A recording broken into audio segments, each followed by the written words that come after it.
Welcome back, dear listeners, to another episode of Within and Without, A Path to Mindful Living.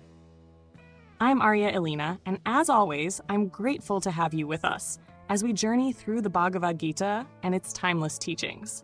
Whether you're tuning in for the first time or have been following along, thank you for being here. In our last episode, we explored Chapter 15, the Yoga of the Supreme Person, where Krishna used the beautiful metaphor of the upside-down tree to teach us about staying rooted in the eternal self while navigating life's branches. Together with Ryan, we reflected on how this perspective can guide us toward clarity and peace. Today, we turn to Chapter 16, Daivasura Sampad Vibhaga Yoga, or the Yoga of the Divine and the Demonic. This chapter is a mirror for self-reflection, inviting us to examine whether our actions align with divine qualities like humility, compassion, and truthfulness, or with demonic tendencies like arrogance, greed, and hypocrisy. It's a powerful reminder that every moment offers us a choice between growth and stagnation, between light and shadow. Joining me as always is my insightful co-host, Ryan Wells.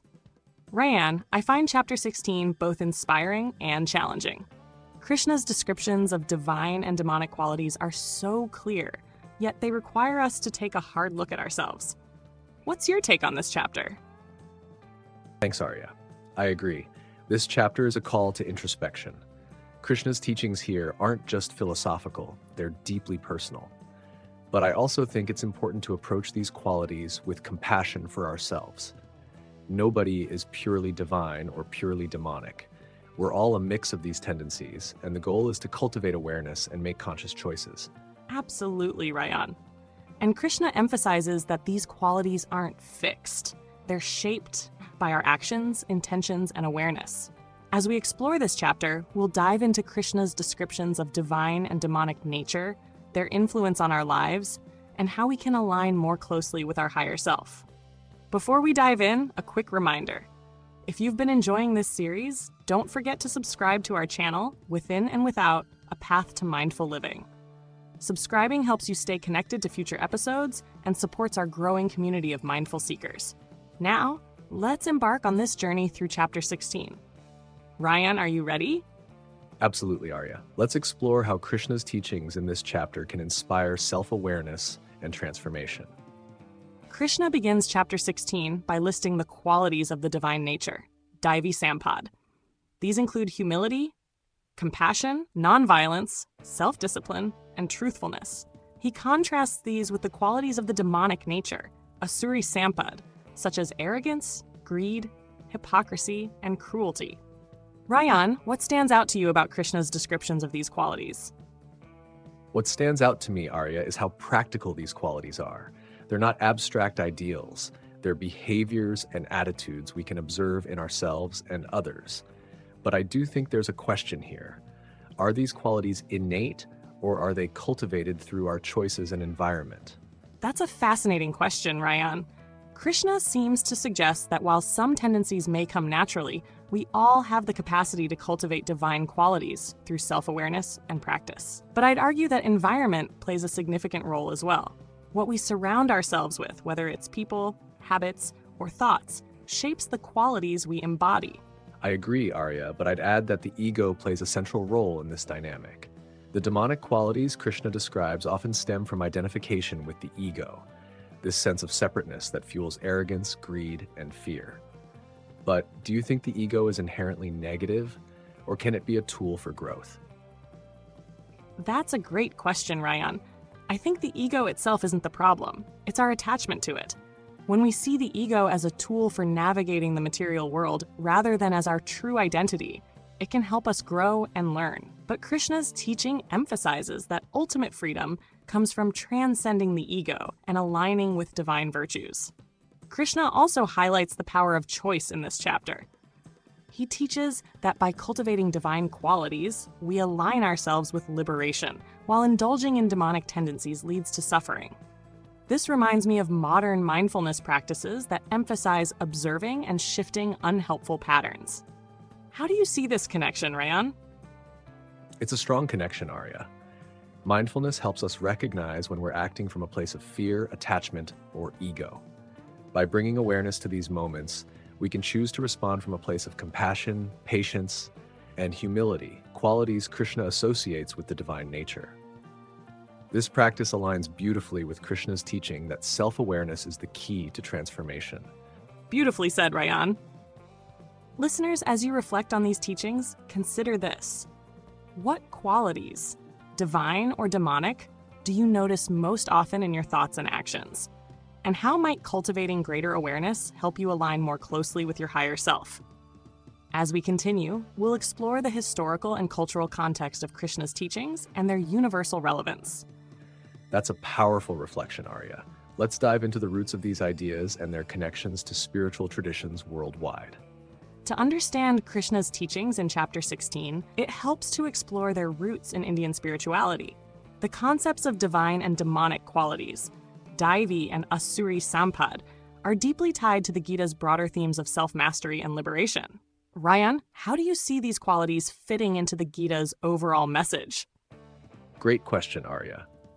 The Gita consistently emphasizes balance between action and detachment, between knowledge and devotion, and between material and spiritual life. In this chapter, Krishna frames the cultivation of divine qualities as a path to liberation, while demonic tendencies represent obstacles. These qualities aren't just abstract ideas, they're tools for navigating life with clarity and purpose. Exactly, Rayan. And these qualities aren't unique to the Gita. They reflect broader Indian philosophies about dharma, or right living.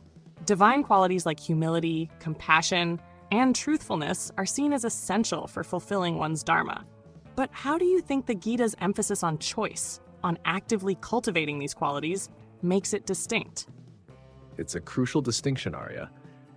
The Gita doesn't suggest that divine qualities are reserved for saints or spiritual leaders.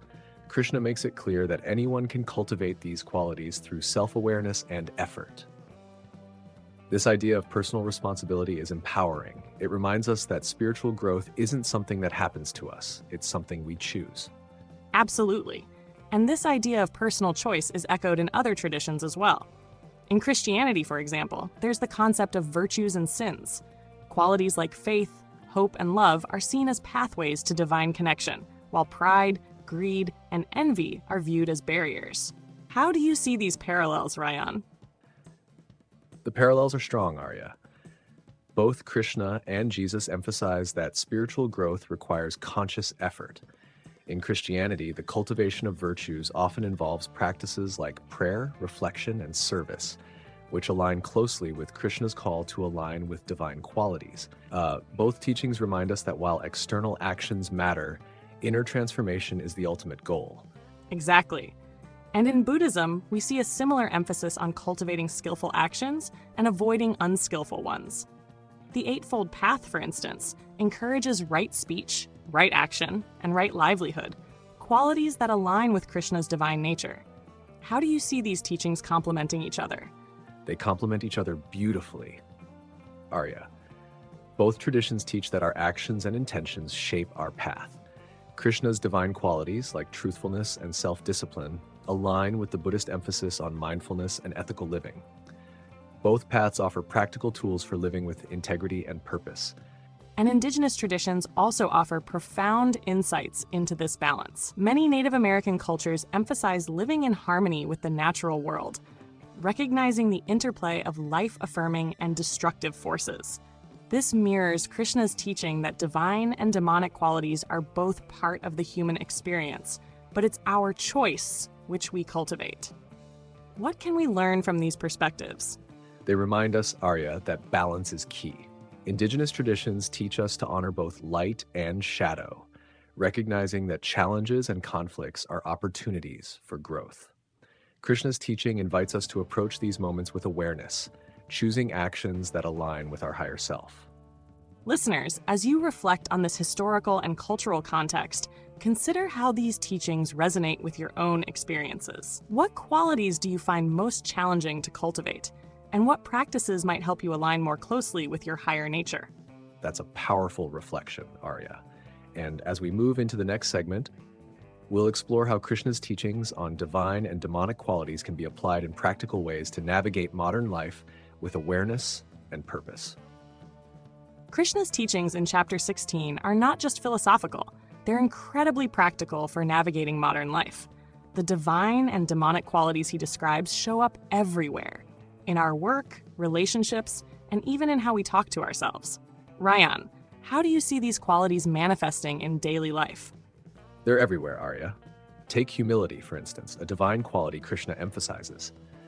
In the workplace, humility allows us to collaborate and learn from others, while arrogance, one of the demonic qualities, can lead to conflict and stagnation. Similarly, qualities like truthfulness and compassion transform personal relationships, fostering trust and connection. Exactly, Ryan. And Krishna's teaching that these qualities are shaped by our choices is so empowering. It reminds us that even in challenging situations, we have the ability to respond with kindness, patience, and honesty.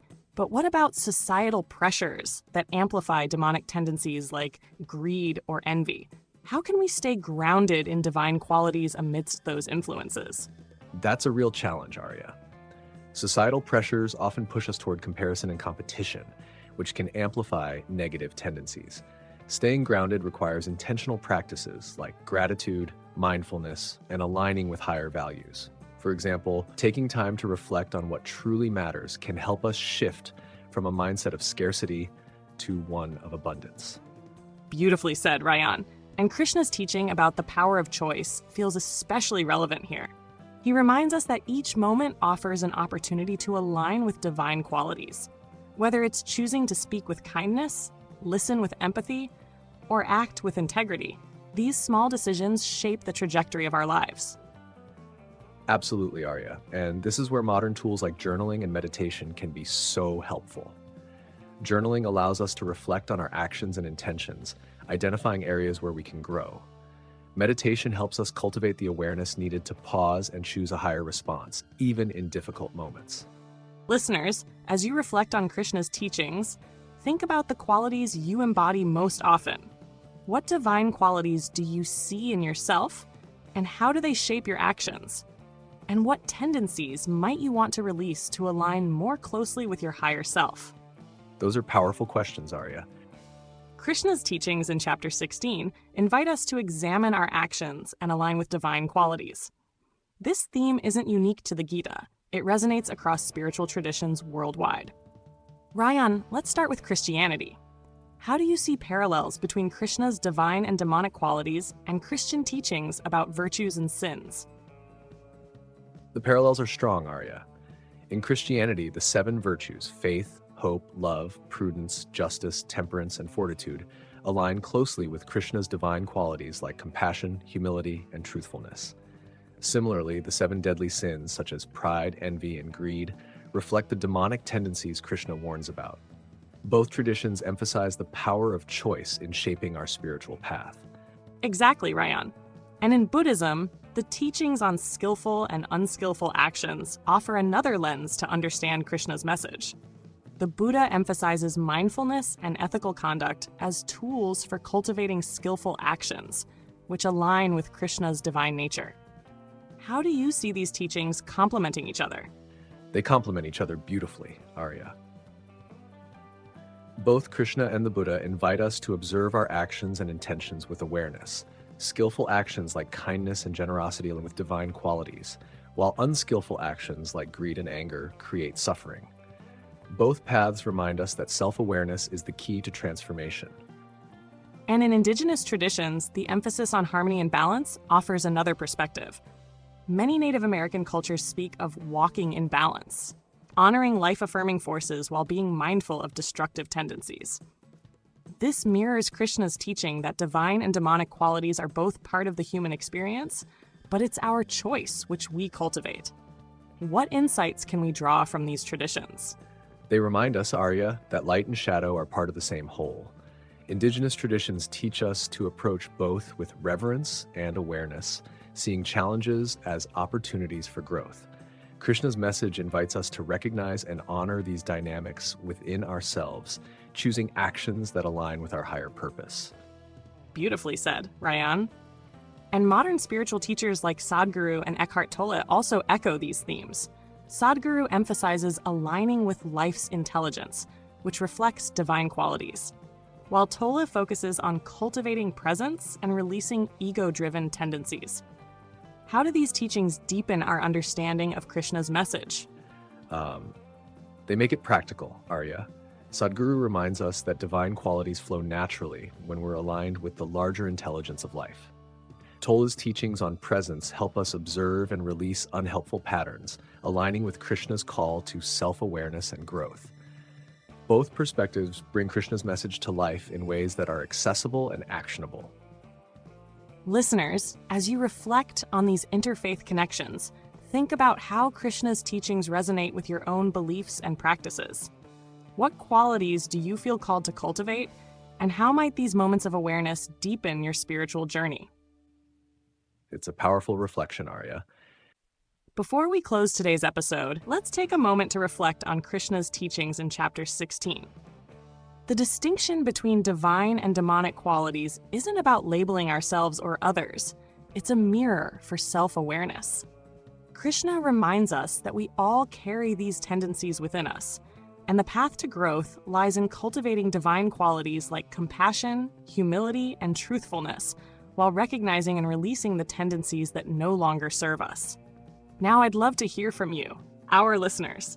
Here are a few questions to guide your reflections. 1. What divine qualities do you see in yourself, and how do they shape your actions and relationships? 2. Are there any tendencies or habits you'd like to release to align more closely with your higher self? 3. What practices help you stay aware and make choices that reflect your highest values?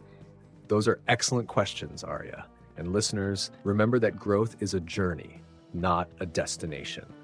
Each moment of awareness, no matter how small, is a step toward aligning with your divine nature. We'd love to hear your thoughts. Share them with us in the comments. And if today's discussion resonated with you, don't forget to subscribe to our channel, Within and Without. A path to mindful living. Subscribing helps you stay connected to future episodes and supports our growing community of mindful seekers. Together, we can continue exploring these timeless teachings and their relevance to modern life. Ryan, as we wrap up, what's one key takeaway you'd like our listeners to carry with them from chapter 16? For me, Arya, it's Krishna's reminder that we have the power to choose. Divine and demonic qualities are part of the human experience, but through awareness and intention, we can align with the qualities that reflect our higher self. It's a teaching that inspires both accountability and hope. Beautifully said, Ryan. And listeners, as Krishna teaches us, the choice to grow is always ours. By cultivating awareness and embodying divine qualities, we can navigate life with purpose, clarity, and compassion. In our next episode, we'll explore chapter 17, the yoga of threefold faith, where Krishna delves into the different types of faith and their impact on our lives. It's a chapter that invites us to examine the roots of our beliefs and actions, and we can't wait to share it with you. Until then, stay mindful, stay compassionate, and remember, the choice to grow is always yours. Thank you for joining us on Within and Without, a path to mindful living, and we'll see you next time. Take care, everyone. Join us on Within and Without, a path to mindful living, as we explore the art of mindfulness together. Subscribe to our channel for more insights and practices to bring mindfulness into your everyday life.